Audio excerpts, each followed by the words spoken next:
Report پیش کرتے ہیں سیٹھ ذیشان سے۔ Super hit series Emily in Paris کے اسسٹنٹ ڈائریکٹر دوران شوٹنگ چل بسے۔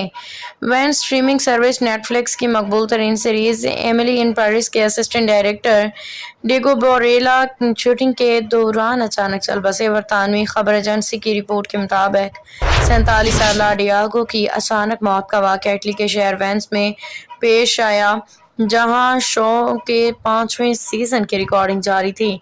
ڈیاگو بوریلا ہوٹل ڈینیلی میں شوٹنگ کی تیاری کر رہے تھے، اچانک گر پڑے۔ طبی عملے نے فوری طور پر ان کا علاج کرنے کی کوشش کی، لیکن وہ موقع پہ ہی دم توڑ گئے۔ مذکورہ سیریز نیٹ فلکس پہ پیش کرنے والے پیراماؤنٹ ٹیلی ویژن اسٹوڈیوز کا کہنا ہے کہ ہم انتہائی دکھ کے ساتھ اپنی پروڈکشن فیملی کے ایک رکن کی اچانک موت کی خبر کی تصدیق کرتے ہیں۔ ہمارے دل اس مشکل گھڑی میں مرحوم کے اہل خانہ عزیزوں کے ساتھ ہیں۔ اسسٹنٹ ڈائریکٹر کی موت کے بعد شو کی شوٹنگ عارضی طور پر روک دی گئی ہے۔